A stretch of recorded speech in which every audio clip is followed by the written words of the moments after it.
Hello, everybody. Hello. Hello. How you doing? Great. Good. Good morning to everybody on the webinar this morning. Welcome to the third webinar in our series on diversity, equity, and inclusion. I'm Gail Letts, founder and CEO of Letts Consult, an organization dedicated to helping businesses build cultures that embrace diversity and inclusion to become stronger and better. We also provide our network of over 5,000 women with programs, resources, and connections to help them advance and grow professionally. Earlier this summer, we launched our webinar series on diversity, beginning with a conversation about race, how we can talk about challenges and divide with honesty, empathy, and a let's do better mentality. Our second webinar in the series talked about the importance of building culture over programs. Today, we're going to talk about how companies can attract, develop, and retain diverse talent. We have three fabulous panelists, and I'm sure you're going to find today's comments insightful and helpful. Throughout the program today, we'd love to hear from you, and we'll do our best to answer your questions. If you do have a question, please use the chat bar at the bottom of your screen. So let me now introduce our panelists. Dr. Ethelyn McQueen Gibson serves as Associate Professor. Ethelyn, you can wave your hand so we know which one you are. Thank you. Associate Professor at Hampton University's School of Nursing in Hampton, Virginia, and serves as the Director for the Center for Geriatric Excellence and Minority Aging. She holds a Doctor of Nursing practice degree from Ursuline College in Cleveland, Ohio, a Master of Science degree in nursing from the Medical College of Georgia, a BS in nursing from Ursuline. She has practiced nursing for over 35 years, and she is a veteran, having served as a commissioned officer in the U.S. Army Nurse Corps on active and reserve duty. Welcome, Dr. Ethelyn. Thank you. Amy Menefee is partner of business assurance and advisory services at Kiter CPA, and she has a unique combination of public accounting experience and internal audit experience totaling over 19 years. Prior to joining Kiter in 2019, Amy worked at Hill, Rogel & Hobbs, providing and managing internal audit services. She graduated from VCU with a Bachelor of Science degree in accounting, magna cum laude, and is a member of the American Society of Women Accountants, co-founder, treasurer, and vice president of Charitable Souls Foundation, and is on the finance councils for Our Lady of Lourdes Church and School. Our third panelist is Michael Thorne Begland, Vice President of Talent and Culture and Chief Inclusion and Diversity Officer for Altria. Michael has been with Altria for 16 years, and he has also served as Chief Transformation Officer, Director of Brand and Trade Channel Integrity, and Assistant General Counsel for the company. Michael is a graduate of the College of William & Mary, where he received a bachelor's degree in political science and government, and from the T.C. Williams School of Law. Michael serves on the board of directors for Side by Side, an organization dedicated to supporting LGBTQ youth in Central Virginia, serves on the boards for St. Catherine's School, Board of Governors, for St. Catherine's School, and is on the board of directors for Housing Opportunities Made Equal. So let's talk. Michael, I'd like to start with you. You've been at Altria for 16 years. How have you seen the business change and adapt to the need to focus on diversity, equity, and inclusion?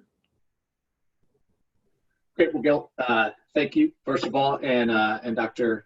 Gibson and Amy, it's great to be with you today. So to go right into it, I think you're right. I've been here for 16 years. I am newer to the work of inclusion, diversity, and difference. I started my work at a large firm and then came in-house with Altria in an in-house department.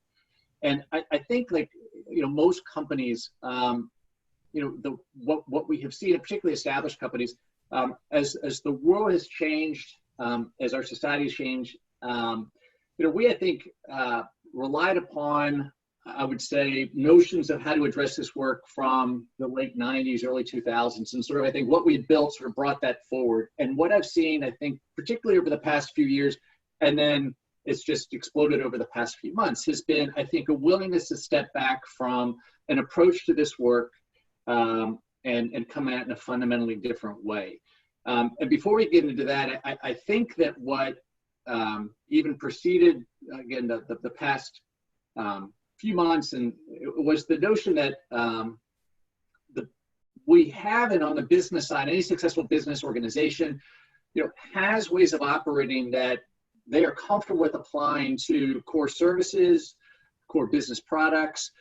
It's what makes them successful. And I think there was a traditional reticence to sort of bring this into this world. Right? People are messy and we don't fit in a spreadsheet in the same way that numbers and other aspects of this do. And so I think that before you get to a lot of other work, I think, has been a need to be real about who you are as a company and organization, and be grounded in what that looks like. And so I think that, and we can talk more about it, but what I've seen is now while for years there was an acknowledgement, at least in writing, I think that increasingly, and I can see we've seen it, is a different commitment to a level of action that, largely, particularly for-profit corporations, have been less willing to sort of take on. Michael, I do have a follow-up question, but one of the things that you just said really made me think of something that actually occurred yesterday. I was working with a nonprofit on helping them put together a job description for a director of diversity, equity, and inclusion. So I went to their industry trade group, and the representative at the industry trade group had commented to me that she was struggling with getting job descriptions because in so many organizations, this is a newly created position, and that people are figuring this out. And you're absolutely right. We're taking language and we're starting to put it more into action. But what that action looks like, there really hasn't been a roadmap. But what she and I agreed yesterday was we've all got to start someplace. And we recognize, and this goes a little bit to the very first conversation on diversity, equity, and inclusion that we had in our series, we're all going to make some mistakes. But the most important thing is that we try and we start moving forward, and we learn, we test and we learn, and we evolve as we move through this. So as a follow-up to your comments, what strategies have you seen most successful so far with attracting, retaining, and developing diverse talent? Yeah, so, and this is what I'm alluding to. I think oftentimes we'll go right to sort of a development program or an on-campus or experienced hire approach. And I think what's most important is before we go to any of that work, we step back and as an organization are real about who we are. And I mean that in terms of it's sort of, again, what we do on the business or as a university or as organizations, what do we excel at? What are we great at? Where are we not? And in some ways, I think we have been reticent to be rigorous about exploring who we are. And I mean both from a diversity standpoint and then a cultural standpoint. And so, I mean, some companies struggle with really even getting an intersectionality and identifying that she is a lesbian of color, she is a Black lesbian, he is a trans white male. We've, I think, stopped short of acknowledging, much less embracing or celebrating the level of diversity that we have in the organization. In some ways, even that exploration helps you understand who you are culturally and where you may be from an inclusion standpoint. But if you're not honest about where you're beginning, before you go to exploring sort of tailored messaging for an on-campus program, you've got to understand who you are and then really what you're looking to do. Because I think without the clear goals of what this work intends, I mean, the idea that we want to be more diverse, what does that mean? Exactly what are we talking about? And the willingness to get specific about the type of talent that we're looking for and the gaps that we have, I think is something that we do on the business side all the time. We've been reticent to do it in this space. And I think accountability is the third piece of it, where we do it all the time, sort of on core business or core metrics. We're reticent to bring accountability into this space. So I think if you're able to sort of get real about who you are and really who you are, from a diversity standpoint, where your gaps are, inclusion where your gaps are, have very clear goals and effective measures, not about activity, about results. And then people are held accountable for it. And then you go to, attraction, and you can have a discussion around experience hiring strategy and what you may need to do there. Unless you have the clarity before you begin, I think most of the things you're going to come up short. Retention. Until you're clear about those things, being able to retain the talent that you want, you're going to come up short. you're not even able to get into the conversation. You don't even have the language to explain why she left. Right? Like, so, she is our 5th Black woman this year to leave.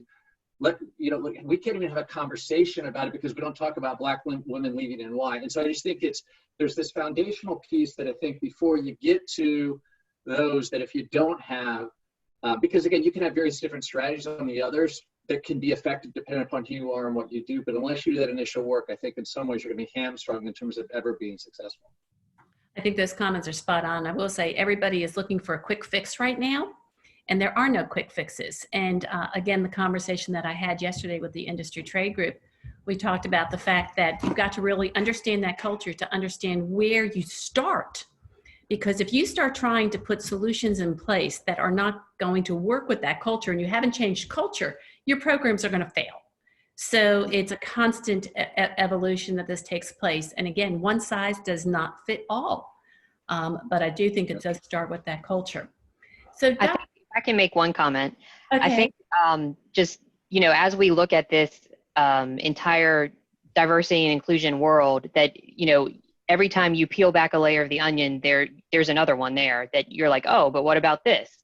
And so that's one reason I think today, obviously we're just hitting the high points here, but just, in general, I think there's just so much to this. And I think that just, hits on exactly what Michael was talking about. And it's hard work. It's really hard work. Again, I'm a president of an institution that I was talking to.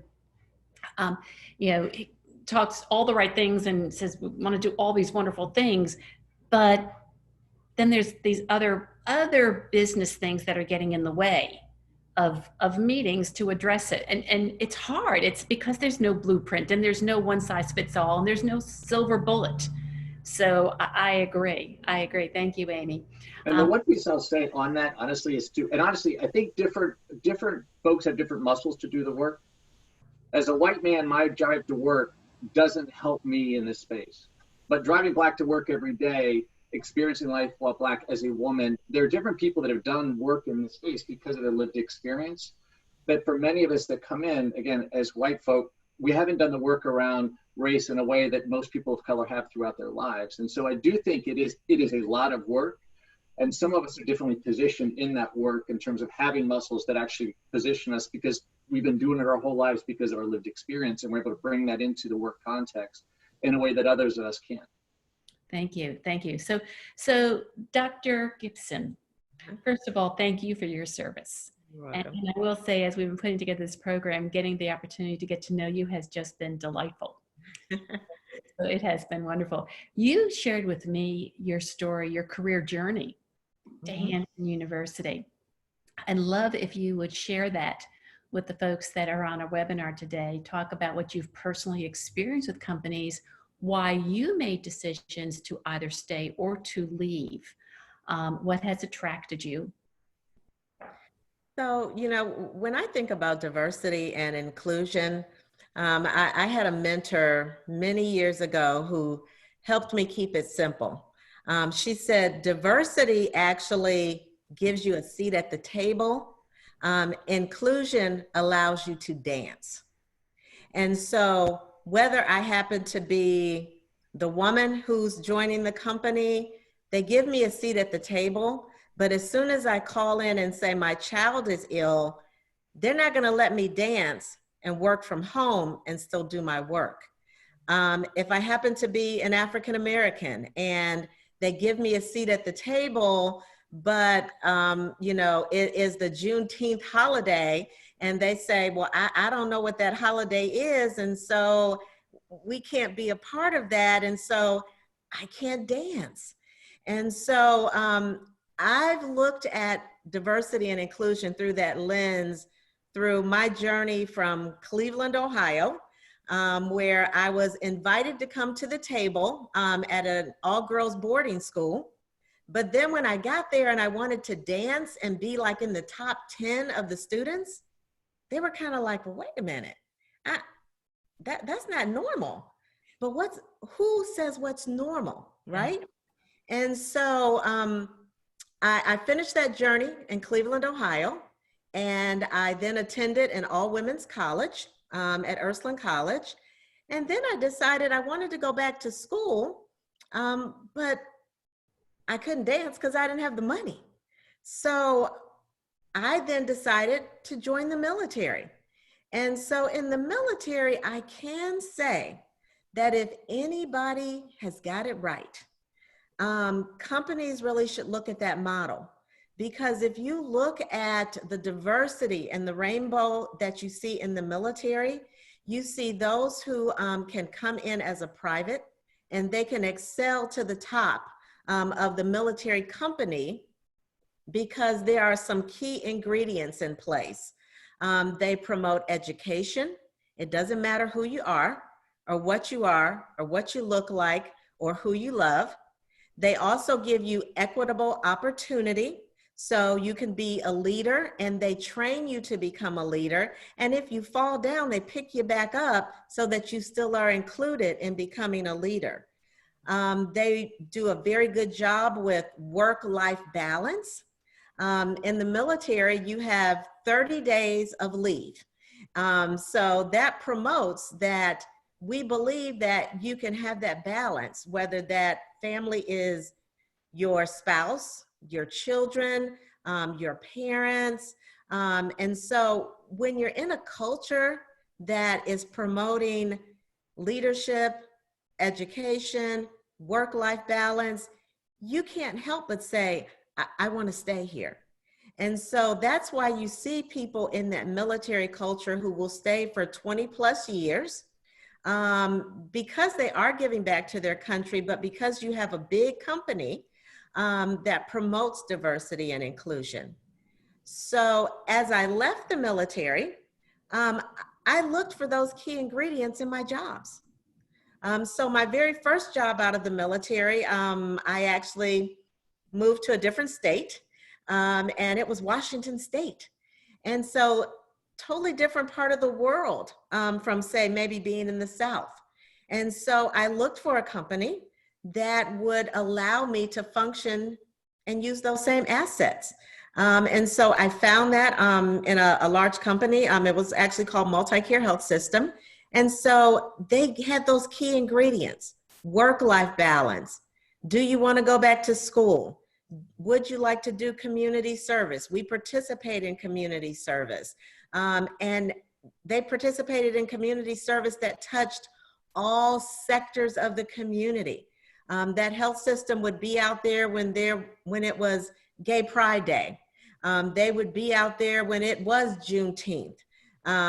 Asian American outreach. So through those lenses, as long as I stayed on purpose with those key ingredients that I started with, I was willing to stay and die on the vine for them. And so now I want to transfer that legacy to young adults who are preparing to go out into the world. And so many times you don't read about diversity and inclusion in a book. So I get to be their book. And so I try to filter in their education as nurses, as gerontologists. What is diversity and inclusion about? How do you prepare yourself to be that marketable person that goes into a company? And you know what? The company that you think might pay you the most money might not be the company that helps you live on purpose. So that's how my life journey has taken me to different places. And now I'm trying to transfer that legacy now to students. Well, thank you. And a couple of things that you said. First of all, I think that the military should hire you as a recruiter, because the way you just talked about the company of the military and the support system that they have and the inclusion, I have to be honest with you, I haven't heard a lot of people say that. So thank you. And you were talking about having a seat at the table, reminded me of a quote that I read the other day by Shirley Chisholm. And she said, if you're not given a seat at the table, bring your own folding chair, which I just thought was the cutest. I just love that. So thank you for those comments. So Amy, the accounting world has put an awful lot of focus on the attraction, retention, and development of women. And you see lots of sponsorships of women's events, particularly the LPGA, creeping up. I know that Kiter has done some very, very creative work. I'd like you to talk about that, and I'd like for you to talk about the challenges that you've personally faced, the opportunities and what you see in the way of growth in your own industry. All right. Well, first of all, thank you for having me on the panel. And the thing I think I would really like to talk about is Kiter's reduced hour schedule. And, basically there are several people, and they just at this point happen to be all women, but could be others, who are on the reduced hour schedule. And if I can start by telling you a little bit about the process for how kind of you get into that, just because I think it's important, and it actually hits on another point, Gail, that you had made earlier, which is that, one size does not fit all in this situation. So what you do is, here we have what's called advocates and mentors, and those are people who are, at least a level senior to the person, and they're kind of their sponsor for helping them with career development and, kind of wading through the organization, I'll say. And that's the first step if you are somebody who wants to be on a reduced hour schedule, is that, you talk to them about what would be a reasonable schedule for both yourself and the organization. And then from there, you write up a proposal, and that's presented to and approved by the department head. I'm in the audit department, so I'm going to give you a few examples of specifically, some people and what they've done with that and how that has helped to retain them. And honestly, the reason it's helped retain people is because it's the recognition of, as you said earlier, one size does not fit all. And so there are different ways to make this work, where you can, have the balance that you need in life. And so currently, just in the audit department itself, we have a senior manager who works a full busy season schedule, which is generally January through March. And for people maybe not as familiar with public accounting, a full busy season schedule is more than a full schedule, especially at that time of year. And then in the summer, she works a significantly reduced schedule so that she can spend time with her family. We also have a manager who took a 30-day leave of absence, and she did that in order to travel Asia with her husband. And then we also have a supervisor who had been an employee for many years and basically converted from a salaried to an hourly employee so that she can set her schedule based on what her childcare needs are. And so if you look at those three things, they're all very different, but they're all under the concept of a reduced hour schedule. So if I take myself then, I am the first female audit partner at Kiter as of October 1st of 2019, which obviously has been interesting because having your first year as partner in a pandemic, well, that's a little different, isn't it? And then I'm also the first reduced hour partner. And so I have been on reduced hours since my daughter was born, and she's 9. And so, when the idea came up of, what I wanted to do, whether or not I wanted to become a partner, I mean, basically, I said I did, but I wanted to be a reduced hour partner. And so the process that Kiter went through was to come up with a reduced hour partner role. And then I was considered as the first reduced hour partner. So as part of the partner candidate process, it's interesting because, there is a process, and I had been here for, I guess, 11 years at that point. So everybody knew me, but there's a process involved for, becoming a partner. And one of those items that you go through is an interview with the executive committee at Kiter. And so when I went through my interview, one of the questions they asked me was, why did it take you a little longer to become a partner candidate than some others? And my answer was simple, and it was that I wanted to be a mom. And that doesn't mean you can't be a good mom working, full-time or not reduced hours, but just for me, that wasn't the right fit for me. Back to the one size does not fit all concept, right? And so for me, I wasn't in a rush. I wanted to take the time with my daughter. I have only one, so, I'm going to savor every minute. And for me, that worked perfectly. So it goes all back to the concept of, I think if companies can understand that people have different needs as far as life and work and family and things like that, and they can recognize that and somehow acknowledge it, that I think that that really is a great tool for retention. And then I think you had asked me, I believe, what's coming around next? Yes? Yeah, I I did. want to make sure I remember the whole question. So one thing that we did try this past summer, just with the pandemic, is we tried a virtual internship.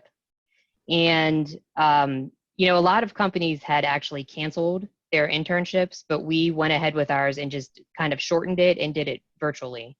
And we got rave reviews on it. So I think what's next is that we can use that knowledge that we have now, that we can do a virtual internship, and we can use that as a recruiting tool to recruit from maybe schools that we haven't targeted in the past, or, you know, areas of the country that we haven't targeted in the past.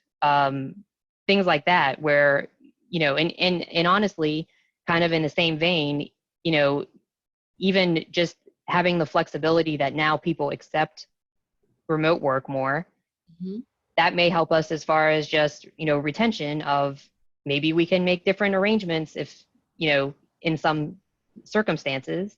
So I think it's been interesting because, you know, you're layering the pandemic environment and the virtual environment with, you know, D&I initiatives, and in some ways, I think they all kind of fit together, and you can use different pieces of different things to kind of, you know, forward, you know, both, I guess I'll say both areas I would that agree. we've been working with. Yeah. I would agree. Thank you. You know, it's interesting you talk about the working remotely, and I wish I could put this out and copied it this morning. I saw a report by an architectural firm. And who knows, you know, sometimes you can't believe everything you read. So I want to do a little bit more of a deep dive into this. But it said that with the movement to working remotely, that they had done a survey, and 94% of respondents said that they did not want to stay completely remote, which that surprised me that it was that high, which is why I really want to take a look at how they did this survey. But they said that 94% said they did not want to stay remote, but they wanted some flexibility in it, that they really did want to be back in the office 1, 2, or 3 days a week. And it talked about the power of people and that connectivity. So it's going to be interesting to see the new world that we come out of, and how that's going to change what companies look like, and how they're delivering to their employee base. So I'd like to talk a little bit on the topic of unconscious bias and institutional and systemic racism. Can I ask? Can I just add something before you jump to Sure, that? Ken. I wanted to just piggyback on what Amy talked about, how she, you know, has reduced hours as a partner because she wanted to relish that role as a young mother. Yep. And I think the other piece with retaining qualified, diverse talent has to do with those who are in the human resources arm, to look at the differences in seasons in life. And so her company, I applaud them because they saw value in her being a mom, and stepping back and allowing her to address that. I think that the other way you also retain quality folks is to look at those who may be caring for grandchildren or caring for their parents. And many times when an employee comes in and they say, well, I'd like to work reduced hours, they become penalized, or either they don't feel comfortable speaking up because they feel they won't be able to make partner, or even in academia, they won't be able to, you know, make tenure. And so I think that being open to your employees, and being understanding that there will be different seasons in life, and that we accept that diversity, and that we applaud that, and we won't penalize you for that. I think that that's so important. I love that comment. You know, I think, but very honestly, I wish I were 30 years younger for a lot of reasons. But one of the reasons is that when I started in business, it was one size fits all. Yeah. And you had to fit into this model, whether you were, regardless of who you were, what you are, what your family circumstance was like. You know, so I, as a young mom, you know, had major work-life challenges. But I also think of, you know, other people who, as you just said, Ethelyn, who might be caring for elderly parents, you know, or dads who are a single dad, and the things that are going on in their life. We've become more creative. I think, my personal opinion, it was very slow to get to where we are. I think that the new awareness of adaptability can be successful has come out of COVID. At least that's what I'm hoping for. So it's an interesting way that we're looking at the world today. So moving on to unconscious bias and systemic and institutional racism. It was interesting. I was talking to a CEO the other day, and he was telling me that he is absolutely convinced that his company fully embraces everyone, that it is completely inclusive, but they were having problems attracting a diverse workforce. And I know the CEO very well, and have a tremendous amount of respect for him. But I did challenge him. And what I said was that in every company that I've ever worked for, I can pinpoint specific incidents of unconscious bias or institutional and systemic racism. And that it's not necessarily that people are bad, it's just that the culture that they've grown up in, they aren't thinking of these things all the time. So we hear so much about unconscious bias, institutional and systemic racism. I'd like to kind of start with the definition of what these are to each of you. So Ethelyn, how about you go first? Okay. Well, I think that the definition actually comes from the C-suite. And so if you look at each of your organizations, you can easily define what is institutional and structural racism by simply looking at the people who are sitting in the seats at the top. And so if everybody's sitting in the seats at the top are white men who are over the age of 40, your definitions are going to be quite different if you have a mix of culture, men, women, you know, mothers, grandmothers, you know, community members, because if I'm sitting in the C-suite, I'm going to look through a totally different lens as to whether my institution, say of the college, supports part-time work. Because many colleges say that you can only be a professor if you are full-time. So if I say that, well, I can't support that, that's institutional racism to a level.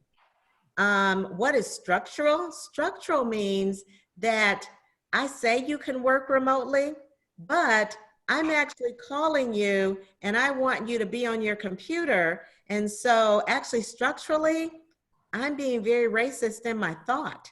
And then lastly, if I think about, you know, what, you know, is that sensitivity? Again, I got to look at the leadership at the top. And if I don't start at that leadership at the top, mirroring the people that I want to bring up to the top, then there's a barrier.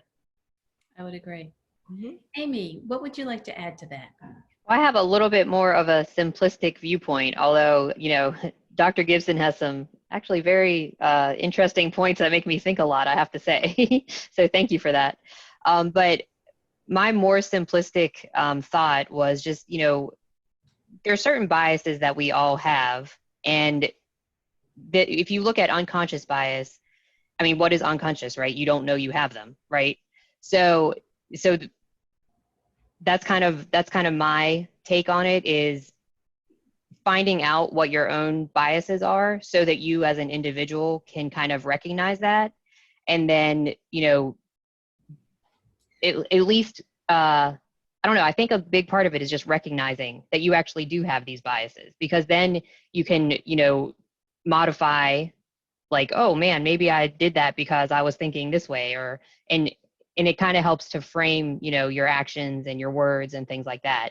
I will say that I was a part of a group called Women in M&A. And as part of one of the meetings that we had, we did like a pre-exercise that was, I believe it was like a Harvard unconscious bias exercise, where you look at different pictures and they have the words, yeah. And I did that, and honestly, I was surprised at some of the biases that I had. I mean, I had no idea. And so to me, like, just if an individual can figure that out to start with, I think that's like a great starting point, because then at least like you can understand yourself better. And I think that helps with just, the conversations, like we're having today, and just, understanding the perspective of other people. I love those comments. And one of my favorite stories, and anybody on the that's listening on the webinar who is a close friend of mine has probably heard the story before, so I apologize. But a couple of years ago, I was fortunate to attend a dinner hosted by Justices Ginsburg and Sotomayor. And they were given questions in advance. They did take questions from the floor, but they were given questions in advance. And the very first question that was given to Justice Sotomayor was, what did it feel like to be the first Hispanic female on the Supreme Court? And she sat there and she sat up so straight, and she looked at everybody and she said, first of all, let's recognize that you just labeled me by asking me about being a Hispanic female. And she said, and when you've labeled me, you have missed everything else that I am. You have missed the fact that I am a very talented legal mind. You've missed the fact that I have been involved in all these things outside of my profession. You miss the fact that I participate in this, that I do this, that I'm that this is who else I am, because you've put me into this bucket. And she said, but I do think it's important to recognize how we do that and how we think about people, and that we recognize our own biases.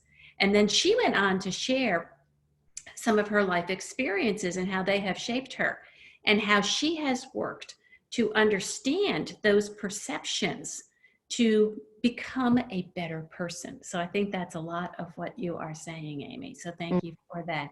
Michael, I'd love to hear what you have to add to that.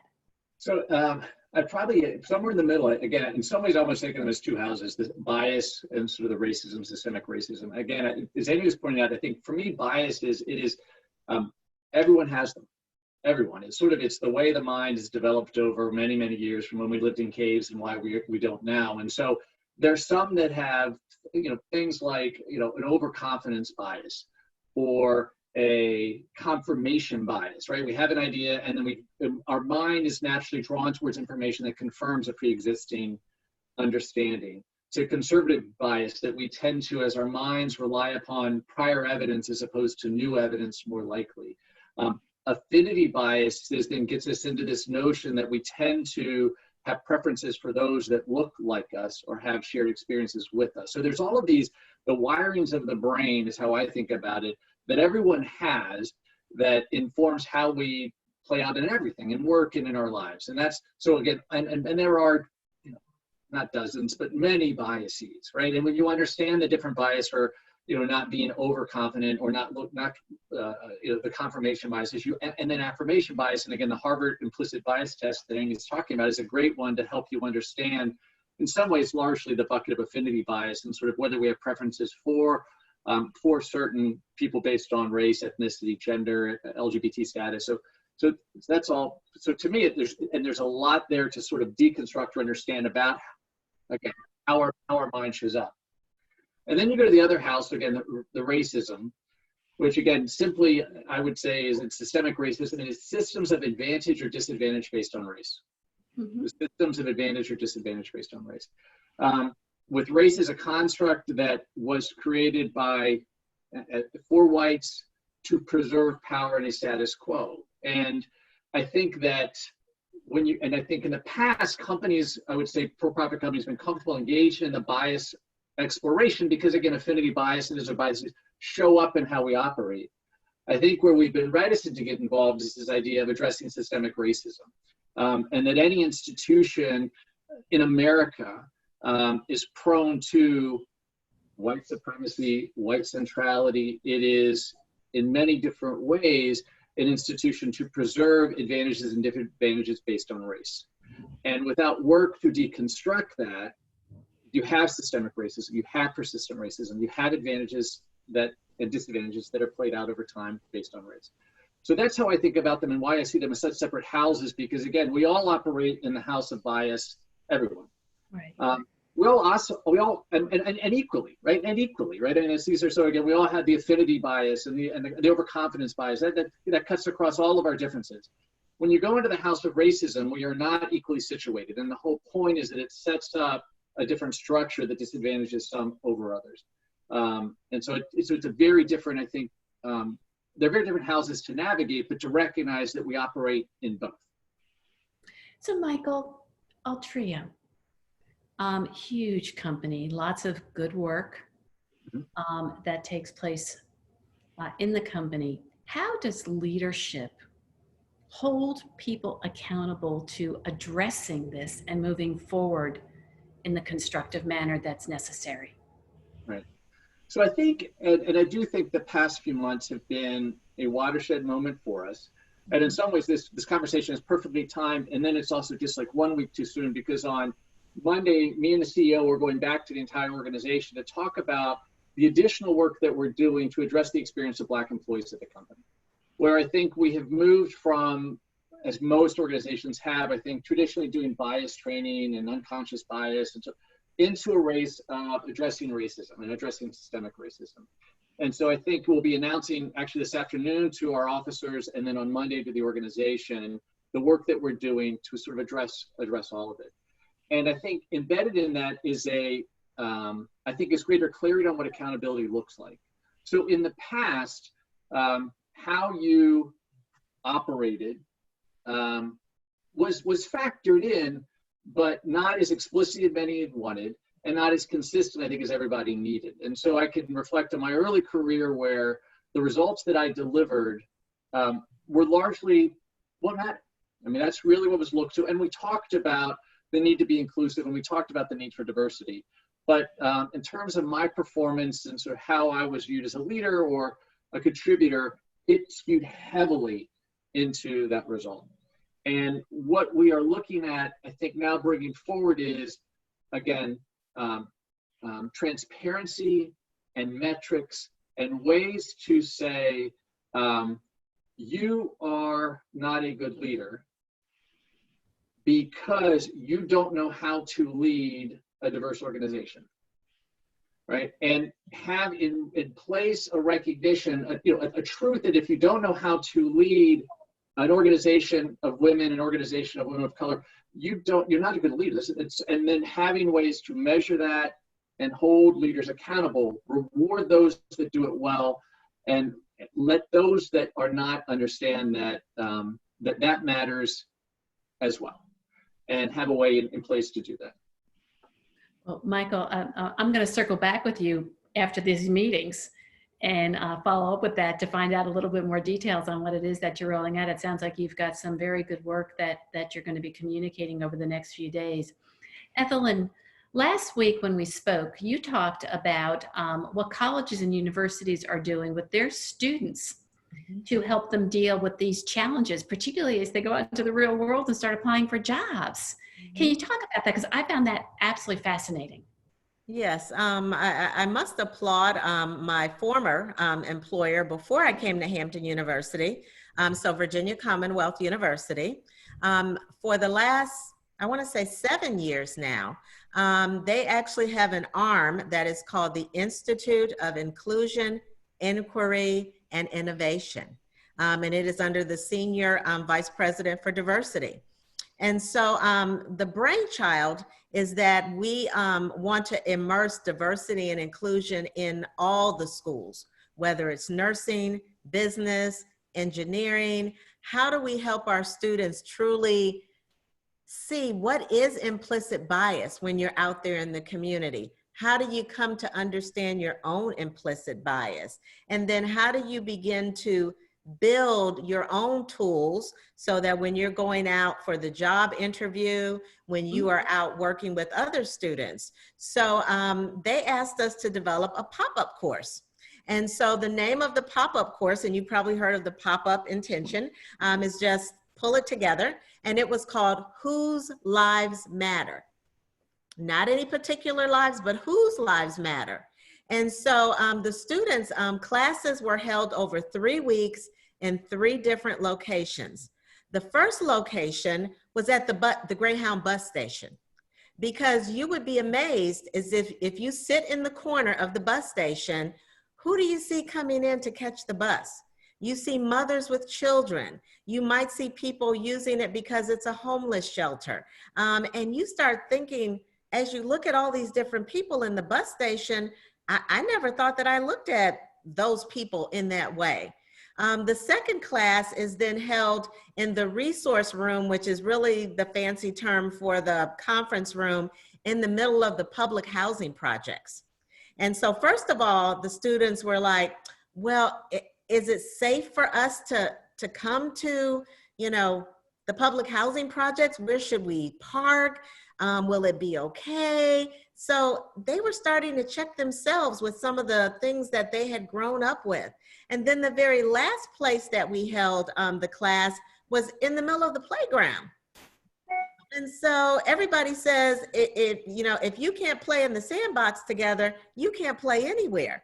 And so Whose Lives Matter actually is helping students to look at the terms of implicit bias, structural racism, institutional racism in a real world context. And those students left thinking, I've learned a lot about myself, and I've learned a lot about my community. And so we thought it was just going to be a one-time, but students are like, well, is that course being offered again? And so now it is being offered for credit, where before students came without it even being offered for credit. But it was very valuable because we immersed them in an area where it made them stop and think. I love it. I think for everybody to understand that everybody has a story. And so often we bring our stories to the table and unconsciously think everybody else probably had the same experiences or have that same perspective. One of the people that worked for me that I just absolutely adored years ago, she would say, seek to understand before being understood. And what I found whenever there was a conflict, always starting with that question, which is, so tell me your perspective on this situation, or tell me a little bit more about what happened, because I would think I understood because they were from my eyes and my experiences. So I absolutely think that's fabulous. Thank you so much. Amy, what about the accounting world and what you've seen as far as how leadership is dealing with getting people to look through different lenses? Well, I've seen a few different things. One thing that we do here at Kiter is we work with the Virginia Center for Inclusive Communities. And we've done some D&I trainings through them, which has been, very interesting. And this year in particular, just I think next week, we have a training for those specifically involved in our recruiting program. And the VCIC is putting together a program for us to look specifically at that area for those involved in recruiting to kind of, help us, see whatever it is that we're not seeing. Once again, back to the unconscious bias idea. And so, so I think those have been pretty eye-opening. And like I was saying before, I think that just starting at the individual level with understanding yourself, I mean, I think that's like a great place to start. I think that's relatively effective. The other thing that we've had here is we have different discussion channels or groups, and this is a relatively new thing that we've been doing. One of them, for example, is called parenting support. So basically, it's just groups of people who are kind of similarly situated, and can kind of bounce things off of each other, talk about, issues that they're having, get ideas and things like that. I know we've also talked about having like a women's channel as well as some others. And then, one thing that we're just rolling out, which, all this, it's funny, Michael said it's very timely, and it really is for us as well. Because one thing also that we're rolling out is, I had talked a little bit in the first question that you had asked about the advocate and mentor program, which is basically like a sponsor, for everybody. And it's somebody who's basically like a level ahead of you to help you kind of navigate your career and things like that. Well, we're tweaking that, and we're rolling out a new, what we're calling a coaching program, because traditionally what we've done is with our advocate program particularly is that as soon as somebody was promoted to the level of supervisor, they automatically became an advocate and got advisees.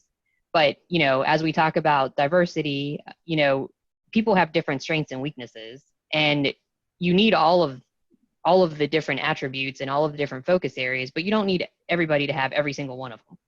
And so what we kind of realized through this process is that people are more motivated at work and more effective if they can kind of play to their strengths, or at least to areas that they're interested in.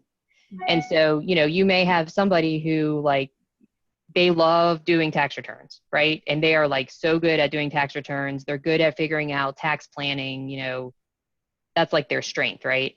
But then you may have somebody else who they're a great coach of people.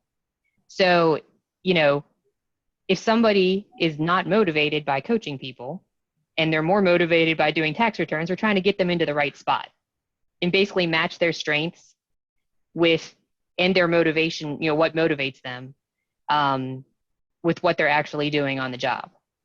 And so we're kind of in the middle of rolling that out right now, like I was saying. But back to the main idea is that, if people can be their authentic selves, they're going to do their best work.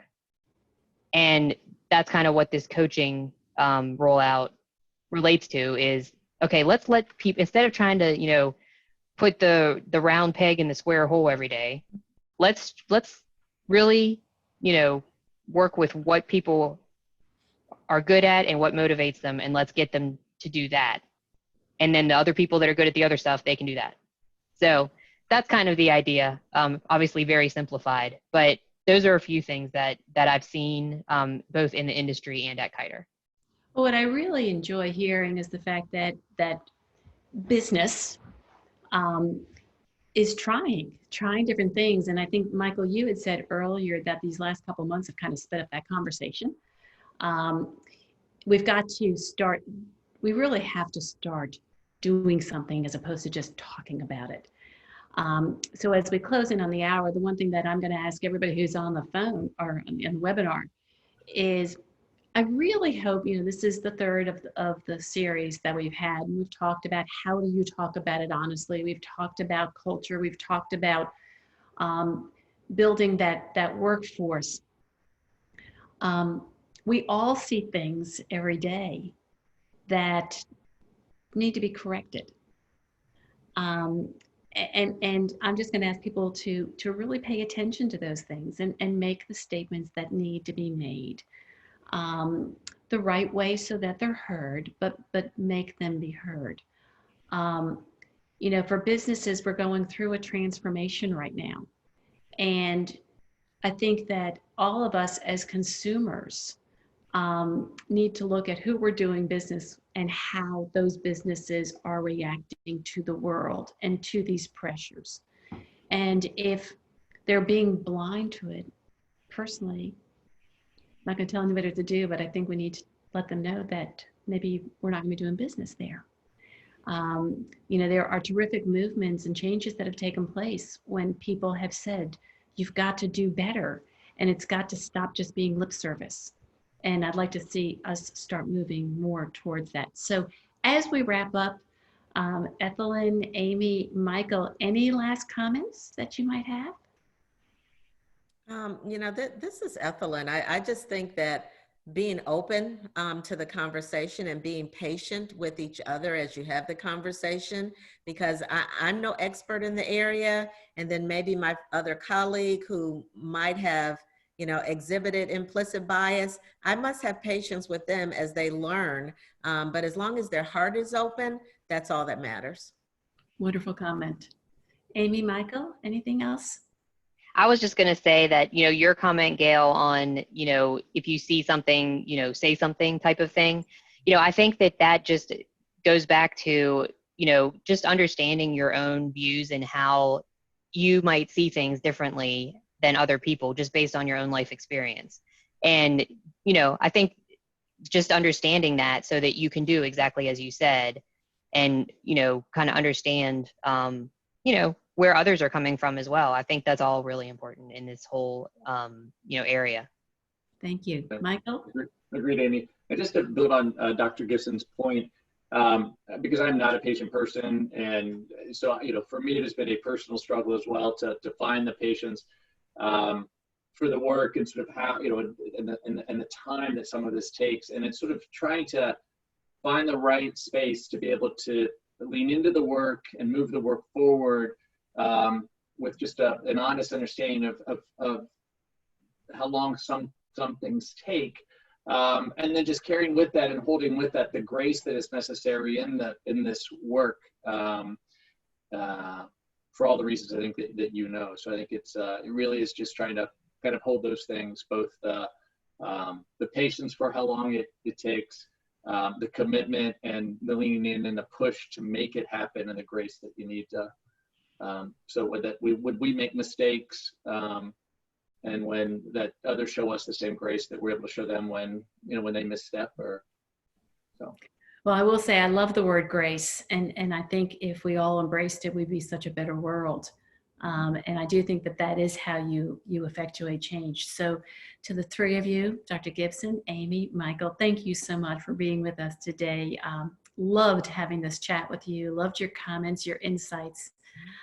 Love your commitments. To our webinar participants, I hope that you found today insightful and interesting. We do record this. It will be posted by the end of the week on the Let's Consult LinkedIn page. Please feel free to share that with anybody.